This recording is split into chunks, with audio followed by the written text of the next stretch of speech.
Paul here. We're doing another Wednesday episode of Butt Crack Cycles. There's a pretty good chance you're not actually going to watch this episode on Wednesday, but if you're just finding me for the first time, right now I publish 2 episodes a week. The Wednesday evening episodes are episodes like this, where we just sit down in my shop, or outside of my shop sometimes, and discuss something in Harley land. And then the Sunday episodes come out Sunday afternoon, and those are the episodes where I've got a wrench in my hand and I'm actually working on an old Harley. What do I consider an old Harley? Well, sort of the scope and focus of this channel is like Evo engine and earlier. Though there have been some twin cams creeping into the channel here lately, there's actually one sitting right next to me that showed up last night. So that's the kind of Harley content you can expect here on this channel if you're just now finding me for the first time. If you want to stick around and subscribe, that would be cool. For everybody who already watches this channel, I appreciate each and every one of you. And for everybody who's ever checked out the web store, buttcrackcycles.com, and bought a shirt or a sticker, big thank you for that. Many of y'all know I'm self-employed. Motorcycles is a small business for me. And your support here on YouTube, both watching my videos and financially, means a lot to me. It helps out a lot in my household every time you buy something from the web store. And the web store kind of segues us into this episode. Some of y'all know this. If you scroll to the bottom of my website, buttcrackcycles.com again, you can get my email address, info@buttcrackcycles.com. And I get a bunch of emails on that email address from y'all. And probably the most common email that I get, as well as one of the most common comments that I get here on YouTube, is, "Hey Paul, I'm going to buy an old Harley. What should I look for? What are things in a vintage or older Harley Davidson that I should be aware of before I hand over my hard-earned cash to somebody on Facebook Marketplace for a 20, 30, 40, 50-year-old bike?" And so I thought I'd sit down and just do a quick episode about that. I'm going to divide this episode up into like 2 segments. The first segment is going to be things that I look for on any Harley, regardless of what year and what model it is. This is stuff that would apply, honestly, to any motorcycle, whether it is a Harley or not. Then the second half of this video, I'm going to talk about like some year, make, and model specific things to look for as you're going to buy a bike. So if you're in the market for, say, an Evo, I'll touch on that. If you're in the market for a Sportster, we'll touch on that. And you can kind of just listen to the segment about the bike that you're interested in. So let's start with stuff that applies to all of them. The first thing that I look for in an old Harley is, does it have a clean title? And do the numbers match? If the answer to either of those is no, I will pretty much always walk away from the bike. Keep in mind that I'm usually buying bikes in order to fix them up and flip them. This doesn't necessarily apply to stuff that I'm buying to keep for myself. For instance, this orange Shovelhead sitting right next to me is one of my 2 personal motorcycles. This is a bike that I'll probably never sell. And it has a title issue. It has a clean title, and the numbers on the title match the numbers on the frame and the engine. The issue is these are not Harley numbers. This bike is a Frankenstein. It's several years worth of bikes smashed together. Therefore, it is titled as a 1996 South Carolina Special Construction homemade motorcycle.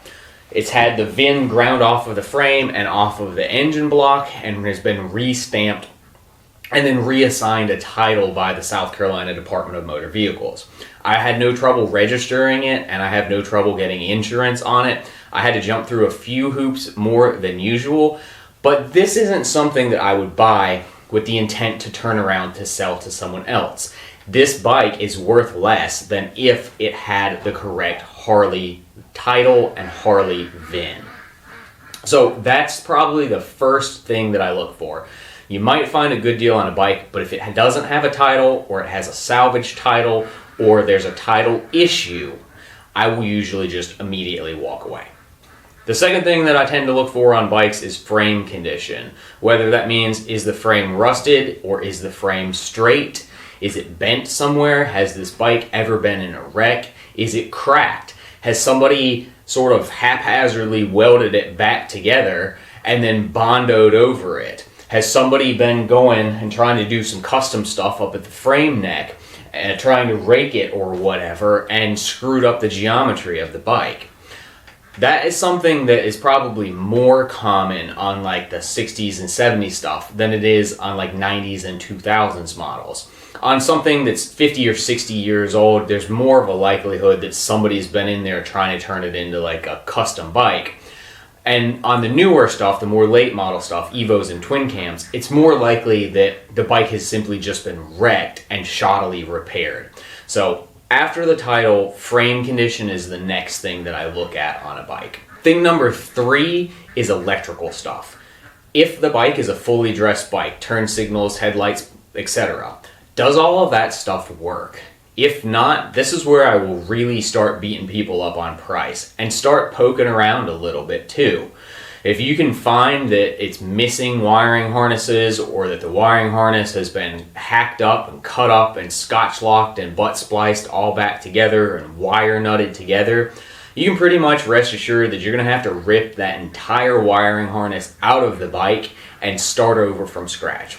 It isn't that big of a deal, again, on something that's 50 years old, especially if you're building like a chopper or a custom out of it. But if you're trying to do an actual, like, you know, down to the nitty gritty details restoration on an older bike, that can get kind of time consuming and expensive.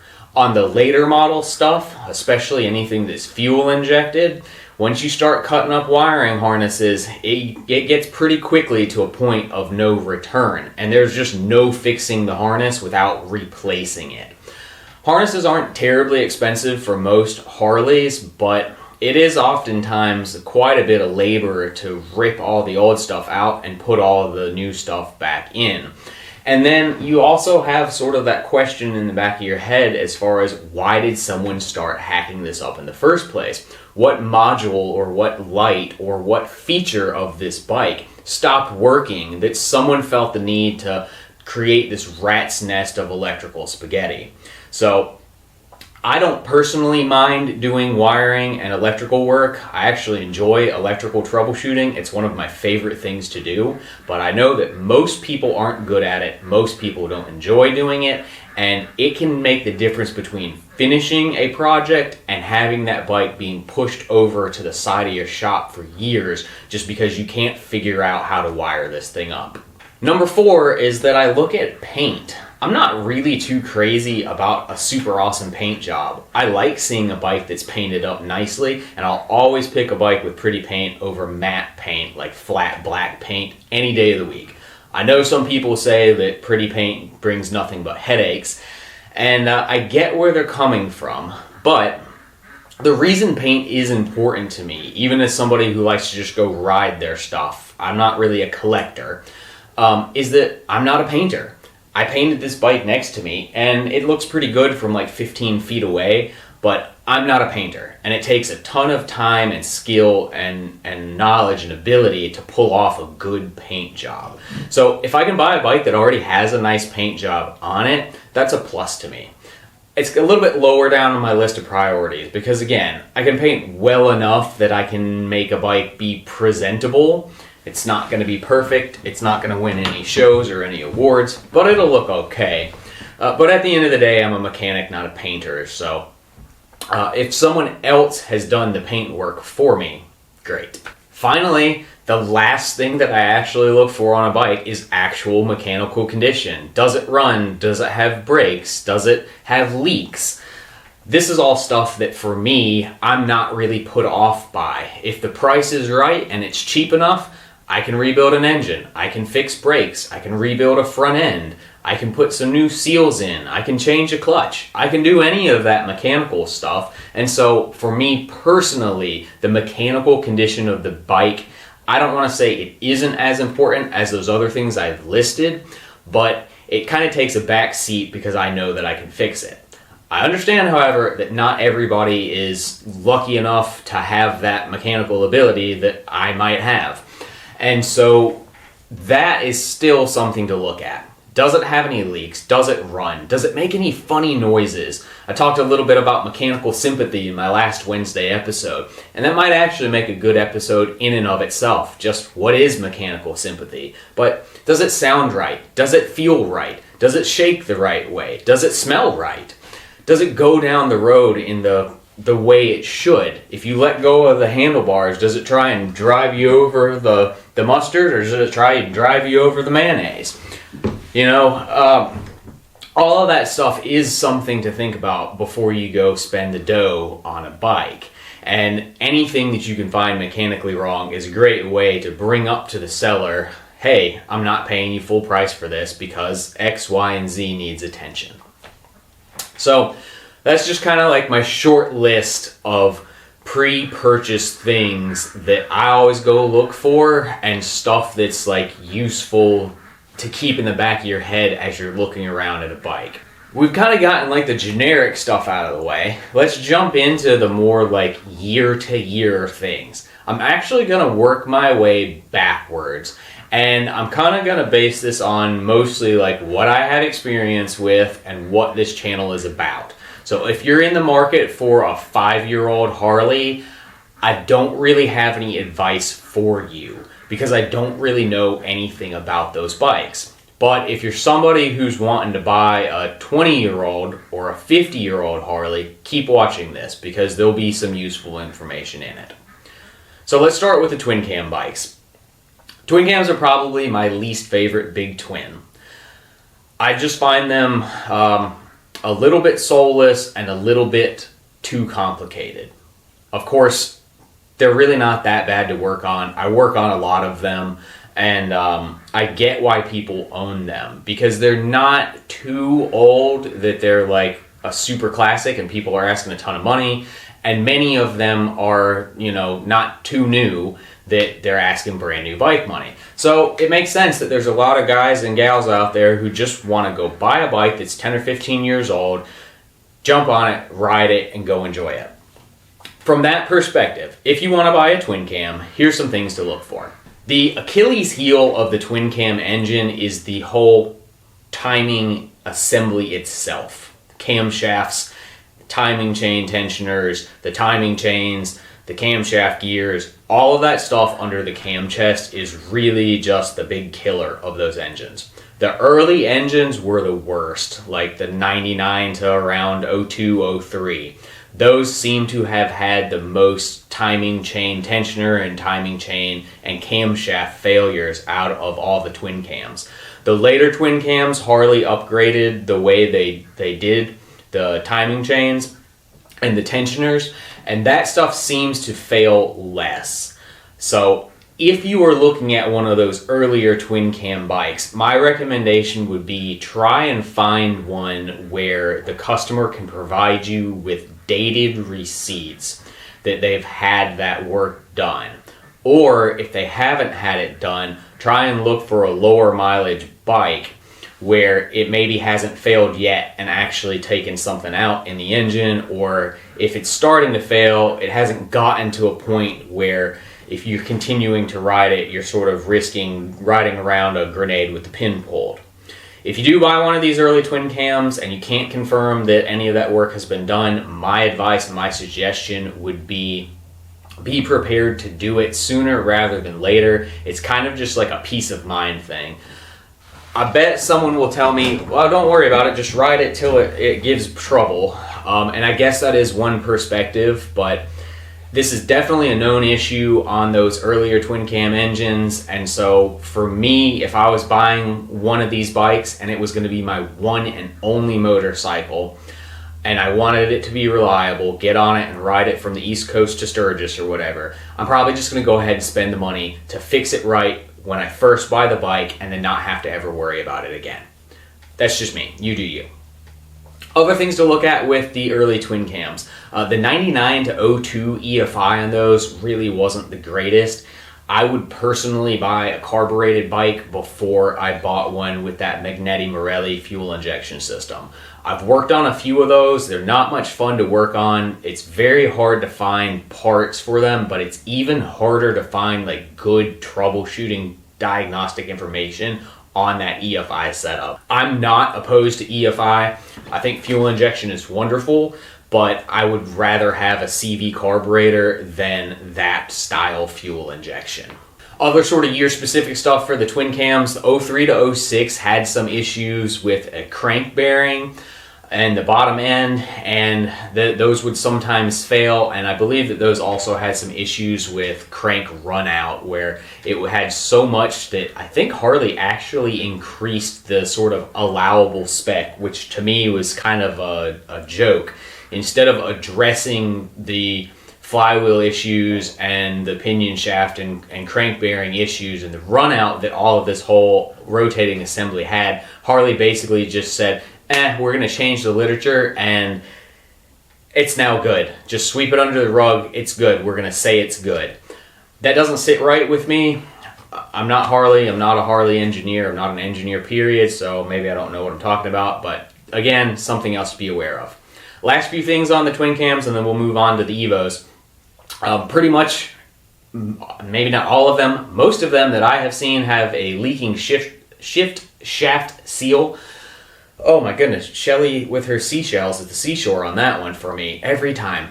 The shifter shaft seal is a very common leak on those. You have to remove the inner primary to fix it. It's only like an $8 seal, but you're going to spend several hours in labor taking the inner primary off in order to change that seal. The other thing that's pretty common, especially on the earlier twin cams, but I've seen this as late as the 07, 08, 09, is where the stator wiring comes through the primary housing leaking oil. There's a twin cam right here next to the camera. It has an oil leak there. I just fixed one last week that had an oil leak there. The one in front of the camera is a 99. I fixed an 05 last week, and I did another one of those on a twin cam, I don't know, like 3 weeks ago. That was like a 03. So that's pretty common on those bikes, and if you start walking around at bike shows and looking at the twin cams, start looking at stator wires where they come out of the primary and see how many of them are leaking oil. I bet it'll be more leaking oil than not leaking oil. Alright, on to the Evo Big Twins. These are probably my favorite sort of modern Big Twins, though they are starting to get a little bit long in the tooth. Evo Big Twin came out in 84 and ran through 98, 99, 2000-ish. And the years on that kind of depends on what model bike you're actually buying. Like the Softails versus, say, an Electroglide, they got the twin cam at different times. Softail hung on the Evo 1 year longer. Evo Big Twin issues. These are wonderful engines that are very simple to work on. Parts are readily available for them. Probably my pick in a big twin for something that you actually want to ride. Some of these bikes, like I said, are getting a little bit older and getting to the point where they're starting to become like classics, especially that early Evo Big Twin stuff like the 80s. And so what I'm trying to get out is, if you're hunting that kind of vintage retro aesthetic in your Harley, Evo Big Twin is a great way to get that old school look and feel while still having a pretty modern, really reliable engine. With that being said, even though they are kind of, really tough, pretty bulletproof, they do still have some known common issues. The top end on the Evo doesn't seem to last as long as it does on the twin cams. With that being said, a lot of that just comes down to how well you take care of the bike and how you ride it.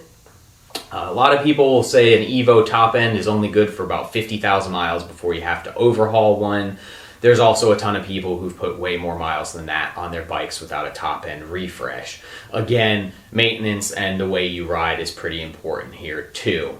Other things to look out for on the Evo Big Twins is oil leaks. Base gasket leaks are pretty common on those engines, so that leads to a top end rebuild. I would wager that there's probably been more Evo top ends done to fix leaking base gasket seals than there have been Evo top ends done because there was a cylinder head failure or a compression failure, like with rings inside of the cylinder itself.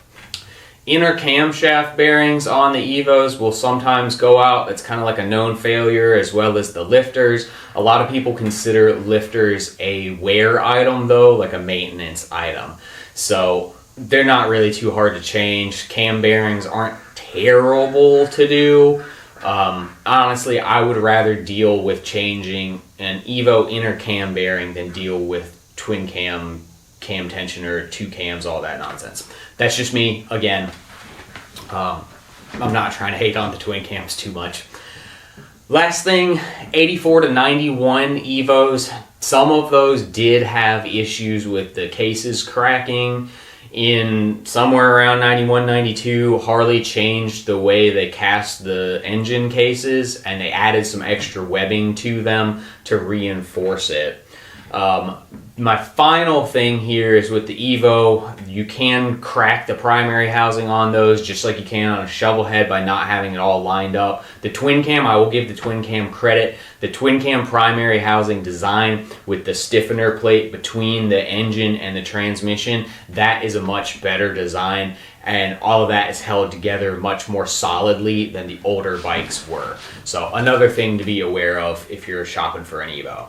So now that we've covered kind of the newer stuff, Evos and twin cams, the stuff that people were buying with the expectation of riding this bike home and being able to fairly well immediately start riding it, let's talk a little bit about the older stuff, pre-Evo stuff. What is, in all honesty, the bread and butter of this channel. Like my little shovel sitting here right next to me. And this is actually going to be a little bit more vague and a little bit more generalized than the Evo and twin cam that came before it. Instead of telling you specific things to look for on a Shovelhead, we're just going to talk about philosophy, I guess is a good word for it. 90% of the problems that you will find on a pre-Evo Harley, whether this is a Shovelhead, a Panhead, a Knucklehead, or an Ironhead Sportster, in my opinion, 90% of that stuff, the problems, are from owner neglect and abuse. The issues that came from the factory, the sins of the factory, have been dealt with and forgotten about decades ago. But the sins of the previous owner remain and stretch forward through the years, right up until now, to grab you by the throat and choke the will to live and the will to own and hold Harley just right the hell out of you. And I'm not saying that to put anybody off of owning one of these bikes. They're very, very fun to own and very rewarding to own. But unless you're independently wealthy and can afford to pay somebody like me or someone who's, you know, more experienced than me even, and in a bigger shop and whatever, to maintain your fleet of vintage bikes, you better be a mechanic. And that's just the long and short of it. There are some issues that are common to, like, say, Shovelheads, for instance. The main shaft on the transmission, the leak there is very common. Those are very common to leak. There's a fix for it, though. Put a super nut on it, and I've said this on this channel before. There's one on my bike, the Ray's Magic Spacer, that's machined for an O-ring. It's a known fix. Other things, you know, like, I'm trying to think, top-end oiling issues on the Shovelheads. There's known fixes. The point I'm trying to get out is that for every problem on the bike that's a design flaw, there is an engineered solution, and you can find forum posts or Facebook posts or YouTube videos about those solutions. Whether it's the exhaust port design, where there's only one bolt holding the exhaust onto the cylinder head, kind of a crappy design. There's solutions for that. There's a fix for every problem in Shovelhead, Panhead world, and Ironhead world too. You just have to be able to find the information and talk to the right people who actually know what they're doing and who can guide you in the right direction. Some of the old web forums are actually really great for this. I spend a lot of time reading them. I think that Facebook is okay, but it's very hard to keep the information that might be on Facebook Shovelhead owners groups it's not easily searchable. You can't go back and search through a topic and read the replies very easily like you could on old message boards. It's just a little too much radio static there for me to actually recommend Facebook groups as a useful piece of information. Some things that are useful for shovelhead owners: the factory shop manual, the factory parts manual, the climber's manuals are okay. The Danny Peterson books, the unauthorized guide to whatever, there's like 6 or 7 volumes. There's an Evo one, a twin cam one, shovelhead one, Ironhead Sportster. Those are really good books. Pacific Mike here on YouTube is probably my most watched YouTube channel. If I'm trying to work on something and I've never done it before, I'm unfamiliar, or it's been a long time since I've done it, Pacific Mike pretty much always has a video for you on the old Harleys. He has a wonderful speaking voice and a great just cadence, and the way he teaches is very just straightforward, kind of no fluff, relaxing, shows you the right way to do it every single time. And so that's somebody that I would recommend watching, and someone who I kind of look up to. And yeah, I think honestly, when you get into the shovelhead, panhead, ironhead sort of stuff, it's more important who has owned it before you than it is what actual bike that you're buying. I know that people are going to fuss at me and say, but you said this was a buyer's guide to vintage Harleys and you didn't give us anything to look for. So here is a short little list of things that are common and things to look for. Oil leaks. These are oil leaking SOBs, and that's just part of the nature of the beast.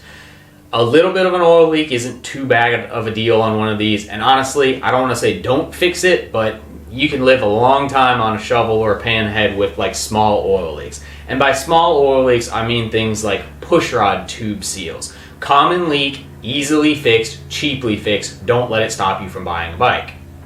Even rocker boxes leaking isn't too big of a deal, and if it's just kind of a light seep, you'll probably be fine. Big oil leaks, though, can be a real pain in the butt.